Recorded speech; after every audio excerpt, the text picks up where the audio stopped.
to be awake for hours. So now's the time to like get really excited. At least fake it for me a little bit. Fake it because it looks good on the camera. It's good content. I need that. We have an awesome speaker today. We have Crypto Crow today, and he is going to be discussing, I know this, it's elevating blockchain accountability, the role of Crowscore in self-policing. Right? Did I get it right? I actually said it right. Good for me. Welcome, Crowscore. Everybody give a round of applause. Hype him up. Call. I've been hearing this all weekend. Thanks. Take it away. Thank you. So I'm actually probably not going to talk about any of that, just so you know. It's a big bait and switch. I want to sell you my next Solana meme coin. Gotcha. No, I'm kidding. I'm not going to do that. But I am going to talk a little bit about some of that. Wow, I look really old on video. Shit, I look better on YouTube. So, you know, basically a lot of what I was going to talk about today is touch base a little bit about Wargrum, the trading card game that we've been building. But I don't even care to talk about that much today. I think one of the things that I wanted to address a little bit is just kind of the nature of decentralization versus centralization. And you know, in the community, in all of the different crypto communities, we see a lot of things related to number go up, right? We see Charles talk about it a lot lately.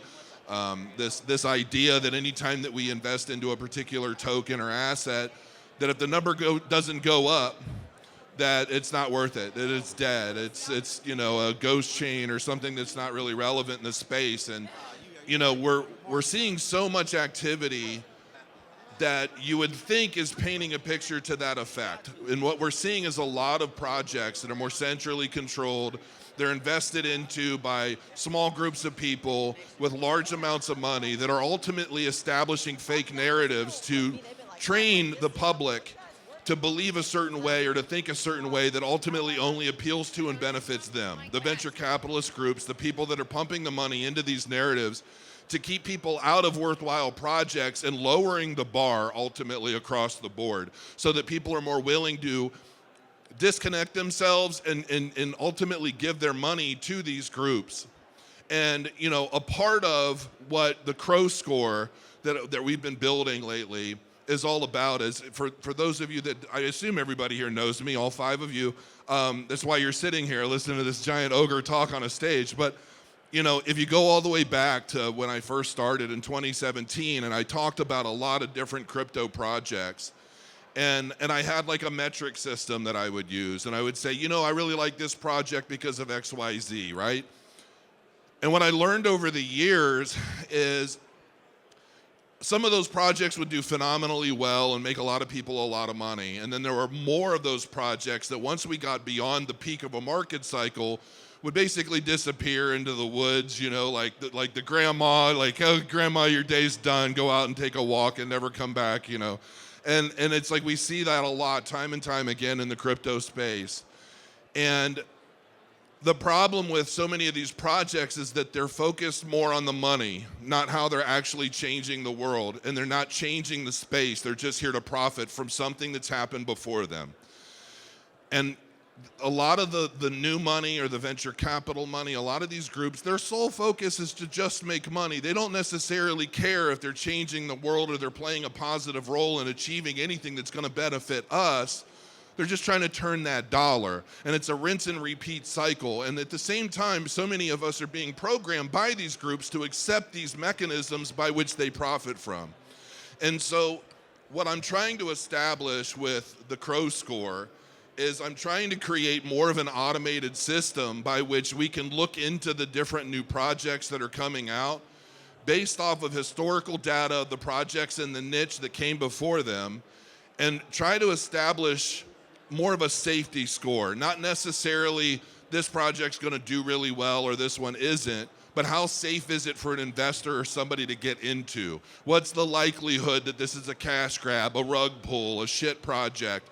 And that's really what a lot of this boils down to, is I'm trying to take what I used to do on YouTube, give it a whole bunch of steroids, automate elements of it that can be automated, and then put it into something that people can actually use on a regular basis. And, you know, I've been noticeably vocal about my anti-Solana stance for a while now. Uh, and, I understand that it's nice to be able to throw some money into something and kind of feel like you can always count on that number go up.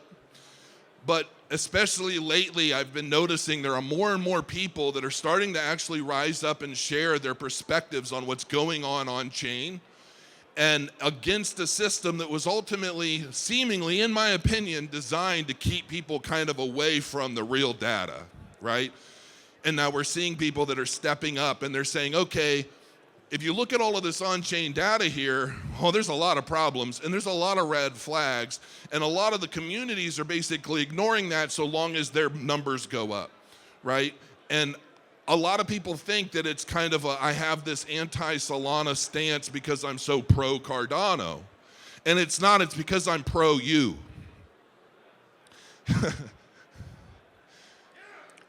When I got into crypto, the revelations that I'd have and all of the periods in time where I'd read a bunch of overcomplicated shit I didn't fully understand. I'd wake up in the middle of the night kind of manic and frustrated and emotional with my wife, and my wife is saying, "Oh, are you okay?" And I'm like, I am okay. This is all starting to make sense to me. I understand what the future has for us, and I want to be a part of it, and I want to try and educate as many people as I can on what's happening and what's coming, and just kind of do what I do in the very raw sense that I do it, and hope that I'm able to open up people's eyes to what's happening, right? And I feel like I've been doing that now for years, and I've been doing it from a perspective of we're all going to do really well if we keep our eye on the ball and we continue educating ourselves as the industry changes. And I feel like now we're at a position where we're kind of seeing a fork. And that fork is we have the one side where we're all about the decentralized nature of blockchain and what it can do for us, both as a society, but as end users as well. And then we have the other side that says, well, I just want to put my $100 into this, watch the number go up, and I really don't give a shit how it got there.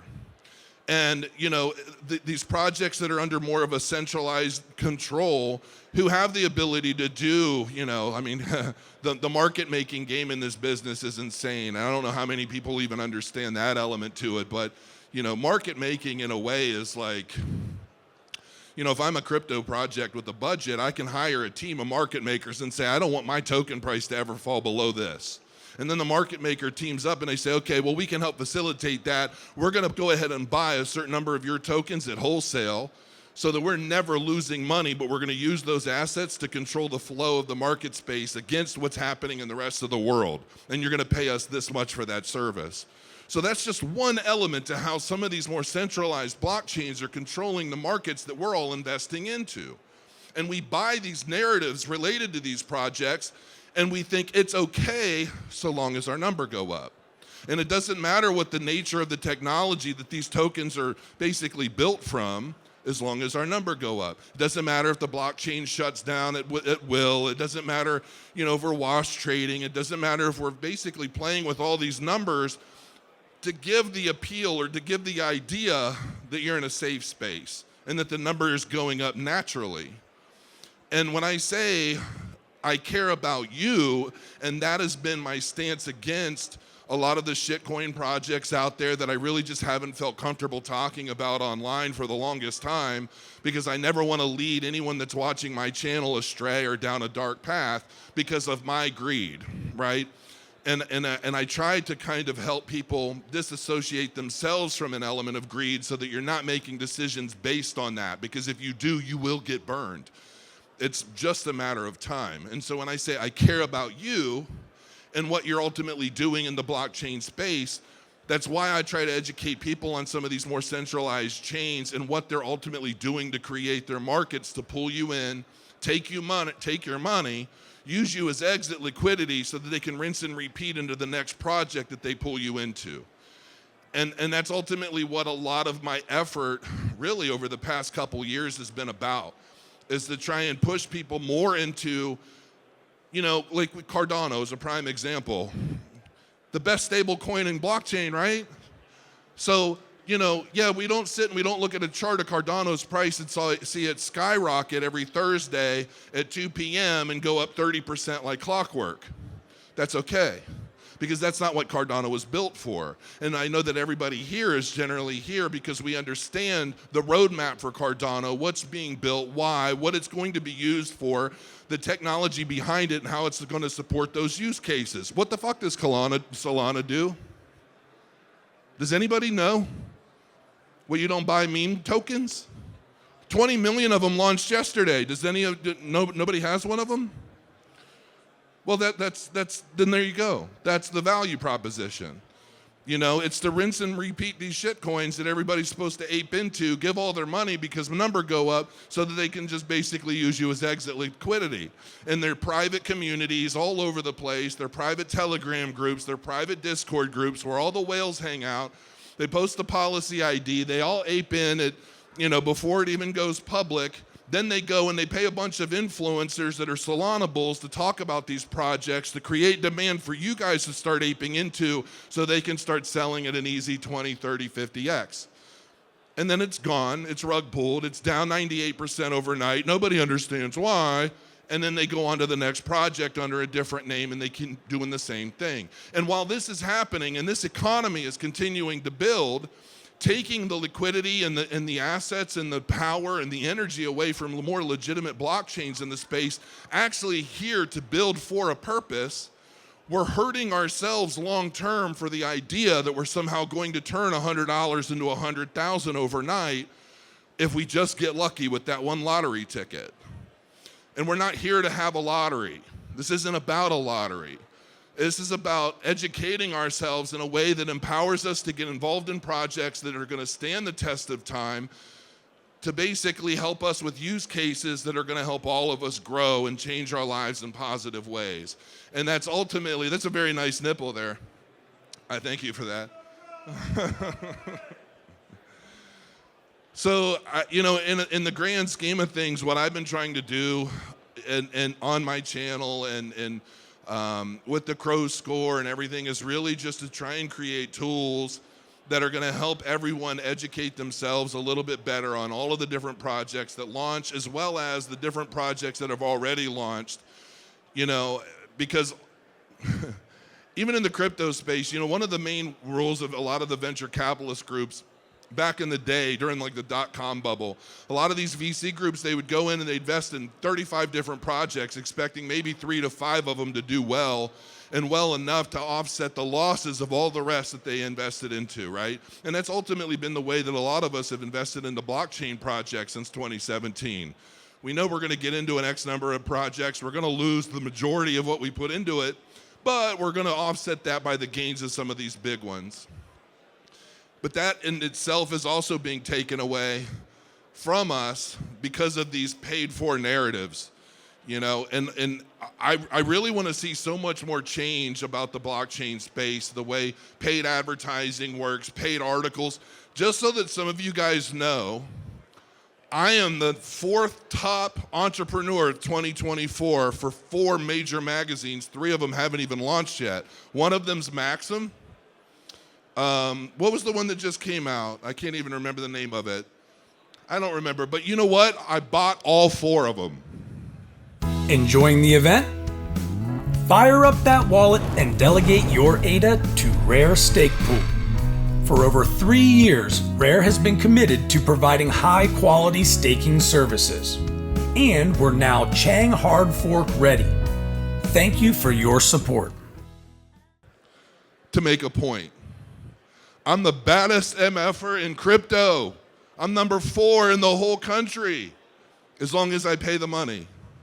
And that's the whole point, because I see these paid for narratives every single day online that's telling me this shitcoin is good while Cardano is bad. Cardano drops 3%. Never mind the rest of the market doing the same thing. But this project that just launched Tuesday has liquidity, has price action, and fake use case. It's going to do better.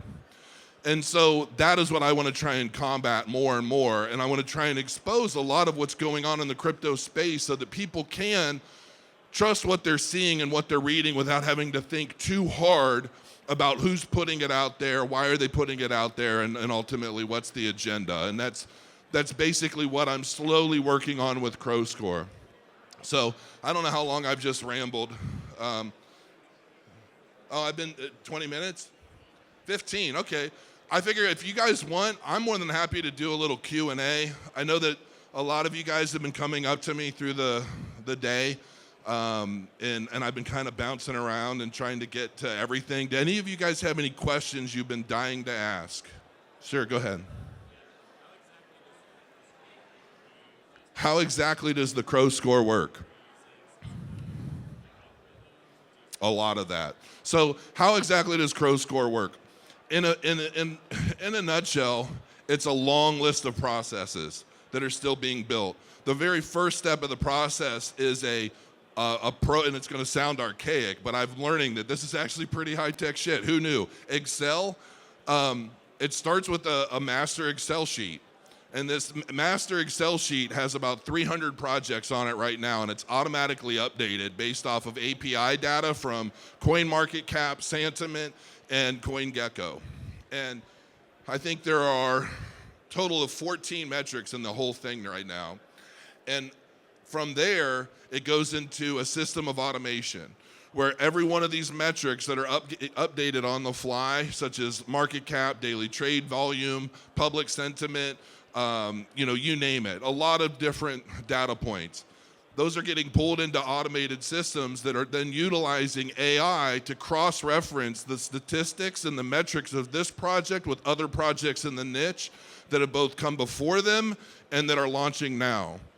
And I'm trying to establish an algorithm that ultimately can say, well, these projects did really well, that they had these numbers associated with them, whether they're the tokenomics numbers or just the general public sentiment numbers and social standard, right? So what is their Twitter like? How engaged are their Twitter followers? Are the majority of their social sentiment established by bots or not? One of the other elements that we're automating is going through white papers. Not only are we going to know instantly if your white paper was plagiarized, but we're going to know exactly what sections of that white paper were plagiarized and where you got it. And there's a lot of other stuff that I'm not going to go into publicly, but there are elements to the algorithm that are ultimately to get you. I'm just telling people straight up. Like, the idea of what we're trying to build is if you are a bad actor, I want to know it automatically. And there are so many different things that a lot of blockchain projects do unknowingly when they are seeking a quick exit. And so those are the things that I want to discover. And we're working on a lot of different systems related to doing exactly that. Some of those things I can't. Here's what used to happen, and this will answer a question without answering it.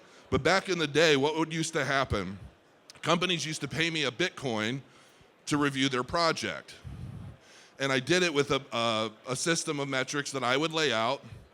And they never knew what those details were going to be until after they had already paid. It was a done deal, and they knew my opinion can't be bought. I'm going to share my opinion on your project, whatever it is. You just have to roll the dice on that. And everybody went with that at first until they realized I was fucking serious. And you'd pay me a Bitcoin, and I'd go to YouTube, and I'd say, this is a shit show. Here are all the reasons why you should stay the hell away from it. Yes, they just paid me a Bitcoin to tell you that. So then it got to the point where they would say, hey, Crow, we really love what you do. How about we pay you a Bitcoin to go through our white paper and tell us everything wrong with it? And I said, sure, after I've released the video. Because if I'm going to put in the work and I want the public to understand what all these different blockchain companies are doing and how that can affect them. So if I'm working with you, it becomes content for the public to better educate them. Okay, Crow, sure. Now, we're going to take everything that you've laid out over the last 6 months, and we're going to make sure that when we deliver a white paper to you to review it, that it checks all the boxes. And that's when I started saying, no, they're on to me. They're figuring out what I'm doing and what matters to me, and they're literally catering to exactly what they know I want to see. So some of the elements of what we're doing to Crowscore, nobody's going to know because I don't want people designing around that.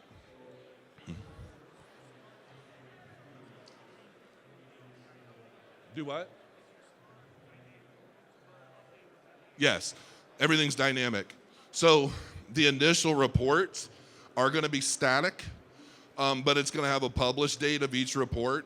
But if you have access to the system, those scores will update. I literally can click one button and it updates all the API data on everything, recalculates the final scores, and it's a constant thing.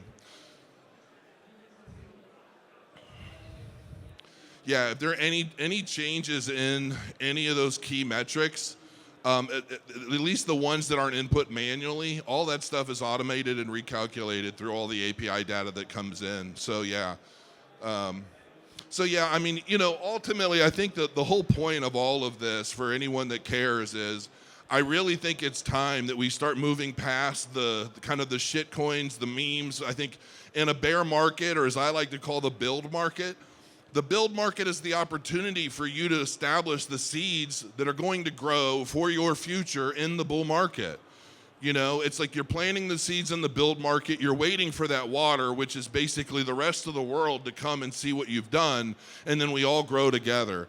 And I think so many of us really need to look outside of just this number grow up mentality and really focus on what are the projects that are truly trying to redefine what we know of as our future. How do we become a part of it? How do we further educate ourselves? Because listen, folks, anybody can buy a shitcoin and hope for the best. Do you want an actual future in the blockchain space, whatever that means? Do you want to be able to potentially retire off of the work you're doing today? Same way I tell my wife all the time. What was supposed to be a year, I told her, I said, listen, I'm going to work myself to death for the next year because I know that this is the future.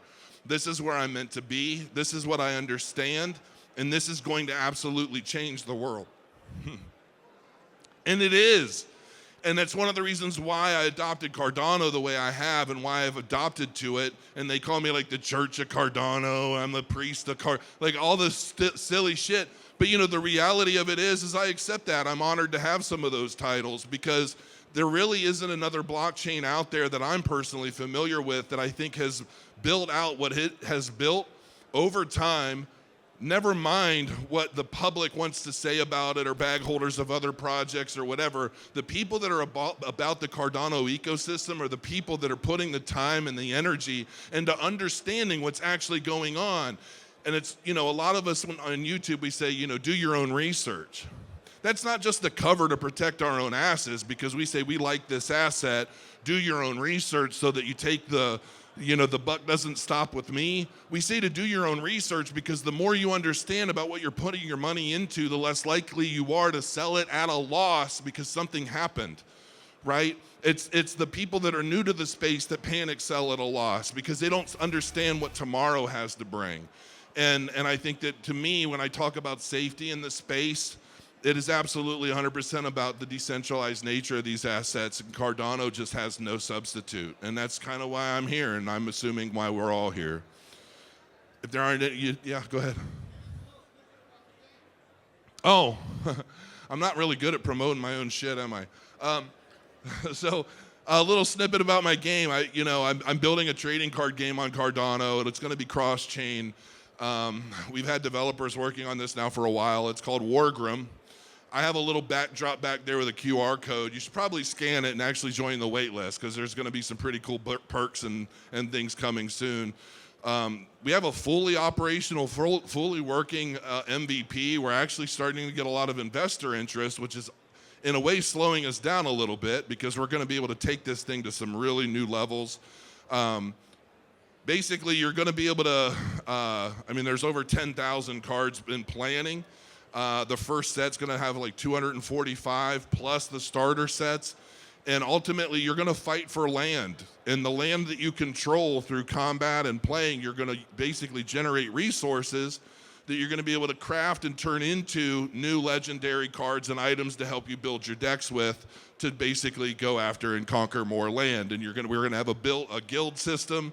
So you're going to be able to partner up with friends and things and try to go on little like land tears and establish dominance in the best way you can. There's no card game like it anywhere. Nobody's ever done what we're doing. And I'm personally excited because I'm a big nerd and I love trading card games and miniature games. And, a lot of you guys that watch me, I paint little freaking figurines, Like, look at this giant ogre covered in tats painting little miniature models. Like, what's wrong with that guy?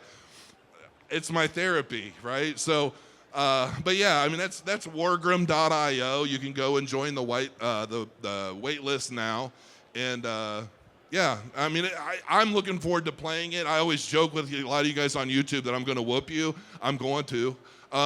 And I'm going to have a lot of land, not because I'm building the game, but because I'm going to be, very, very competitive in this game. And that's kind of the nature of it. Like, you're going to be able to really be a competitive player. There are going to be prize pools, tournaments, all sorts of fun things that we're doing. So, yeah, I'm actually really quite proud of it. So, anything else? All right, that's it for now. Thanks for hearing me out. Enjoy the rest of the weekend. Rare Evo 2025 tickets are on sale now. Save big. General admission passes are discounted to $250, and VIP passes are only $800. Join us August 7th through 9th, 2025 at Caesars Palace, Las Vegas. Hurry, only 30 days left to save. Visit rareevo.io and buy your tickets now.